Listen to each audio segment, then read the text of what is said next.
की इथे लोट्यामध्ये ज्या ज्या इंडस्ट्री झालेल्या आहेत केमिकल इंडस्ट्री त्याने हौदोस घातलेला आहे आणि त्याचे दुष्परिणाम इथल्या निसर्गावर होतात, इथल्या मानवजातीवर होतात, गुराढोरांवर होतात. सगळं इथे फार मोठा प्रॉब्लेम झालेला आहे. त्यात ही लक्ष्मी ऑर्गॅनिक कंपनी जी आहे ते पिपास नावाचं एक मटेरियल तयार करतं आणि त्याच्यातून प्रचंड प्रमाणामध्ये मानवी ह्याला नुकसान होते जीवनाला. ही जी मेटिनी नावाची इटलीमध्ये हा कारखाना होता आणि ते हे पिपास निर्माण करायचे.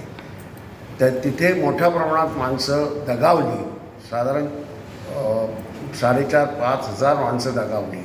त्यानंतर 5,00,000 लोकांना बाधा झाली. तर या संबंधामध्ये तिथे एका बाईने त्याच्या विरोधात लढा चालू केला. मग मोठ्या प्रमाणात लोक त्यांच्याबरोबर आले आणि म्हणून तिथल्या सरकारने त्याचा तपास केला आणि त्यांच्या लक्षात आल्यानंतर ती फॅक्टरी बंद नुसती नाही केली तर मॅनेजमेंटच्या बऱ्याच लोकांना 14 वर्षाच्या सुद्धा शिक्षा झालेल्या आहेत. ती कंपनी बंद केल्यानंतर 1 वर्षाच्या नंतर त्या कंपनीचं जी यंत्रसामुग्री होती ती जशीच्या तशी इथे आणण्यात आली आणि त्यांचे जे डायरेक्टर होते त्यातला एक डायरेक्टर 6 वर्ष आत राहिलेला तोही इकडे आला आणि इथे काहीतरी डायरेक्टर बनला असं म्हटलं जातं आणि ही कंपनी इथे आता लुटायला चालू आहे. आमचा लढा त्या कंपनीचं ते PFAS प्रोडक्शन ताबडतोब बंद करा आणि इतर ज्या कंपन्या आहेत ज्याच्यातून कोकणामध्ये मोठ्या प्रमाणात नुकसान होतं आहे. इथली शेती सगळी संपली, इथला आंबा सगळा संपला, इथला काजू सगळं संपला, इथला नारळ संपला. इतकंच नव्हे इथे आवळा आणि चिंचसुद्धा संपली. म्हणजे हा सगळं निसर्ग संपला आणि मुख्य म्हणजे पाणी जे वाशिष्ठी नदीमध्ये सोडलं जातं त्याच्यातून इथलं हा जो किनारा आहे कोकणचा किनारा, या कोकणच्या किनाऱ्याचं वैशिष्ट्य असं की जगामध्ये असा किनारा नाही आहे की जिथे मोठ्या प्रमाणामध्ये माशांची जाती आहेत. म्हणजे व्हरायटी ऑफ फिशिश ह्या इतक्या मोठ्या प्रमाणात आहेत. असं म्हटलं जातं 128 ते 132 जातीचे मासे इथे आहेत.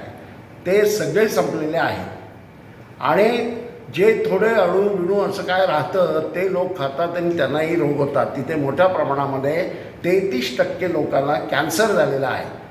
त्वचेचे रोग होतात, हृदयाचे रोग होतात, अनेक तऱ्हेचे फुफ्फुसाचे रोग होतात, किडनी फेल होते, अनेक तऱ्हेचे रोग होतात आणि म्हणून या सगळ्याचीच नीट एन्क्वायरी करा. मी मुख्यमंत्र्यांना पत्र दिलेलं आहे. कंपनीचे चेअरमन, कंपनीचा मॅनेजिंग डायरेक्टर, कंपनीचा CEO यांनाही पत्र दिलं आहे की ह्या गोष्टी ज्या आहेत त्याच्या संबंधात माहिती द्या. कंपनीने या संबंधामध्ये काहीही माहिती दिलेली नाही. वेगळ्या पद्धतीने कंपनी लोकांवर दडपण आणतं आणि याच्या संबंधामध्ये काही करू नका असं होतं. आणि ही खरं म्हणजे याच्या संबंधात कायदाच नाही असं म्हटलं जातं. अरे कायदा नाही म्हणून माणसाला मारतात, कायदा नाही तर कायदा करा, ही आमची डिमांड आहे. यासाठी मुख्यमंत्र्यांची भेट मी मागितलेली आहे. बरेच दिवस झाले ते इलेक्शनमध्ये होते. कालच त्यांच्या PAने सांगितले की लवकरच तुम्हाला भेट मिळेल.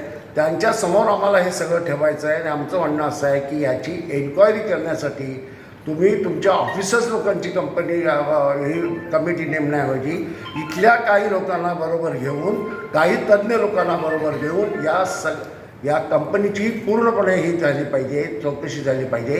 तोपर्यंत ही कंपनी बंद ठेवा आणि इतर ज्या कंपन्या आहेत त्याच्या संबंधामध्ये काय नेमके परिणाम आहेत ते बघा. लोक इथून जाताना गाड्यातून जात असताना लोक तिथे त्याच्यामध्ये लोटे परशुराममध्ये लोकांना रुमाल लावतात नाकाला, इतका तिथे प्रदूषण आहे. तिथे लोक राहतात, त्यांची अतिशय वाईट परिस्थिती आहे.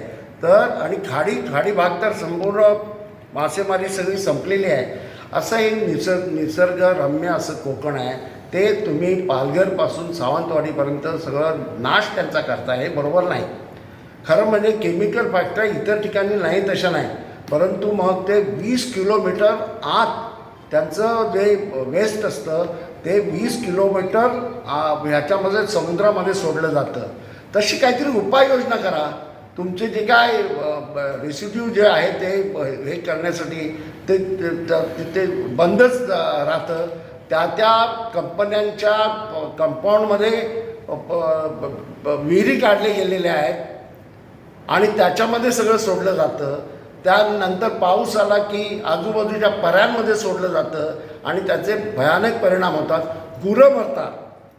एका गावातली 4 गायी मेलेल्या आहेत. म्हणजे एका बाजूला गाय आमची आई आहे असं म्हणायचं आणि तिला मारण्याचं काम करायचं. हे जे सगळं चाललं आहे ते थांबावं आणि कोकणाचं ते निसर्गरम्य कोकण आहे ते तसंच ठेवा. इथे टुरिझम वाढला पाहिजे. आमचा हा रस्ता इतकी वर्ष झाली तो अजूनही नीट करत नाही. मी आज आलो 2 तास माझे त्या ह्याला गेले काय ते नांदगाव आणि नांदगाव नाही माणगाव आणि त्याच्या अगोदर काय लागतं इंदापूर या भागामध्ये 2 तास माझी गाडी ही झाली. मी इथे खरं म्हणजे 1:30 वाजता पोचणार होतो तर 3:30 वाजले मला इथे यायला. हे सगळं जे आहे हे आम्ही सहन करतो म्हणून होतं असं माझं मत आहे. कोकणी माणूस आता रेल्वेच्या संबंधामध्ये सुद्धा कोकण रेल्वे व्हावी म्हणून आम्ही लढे दिले.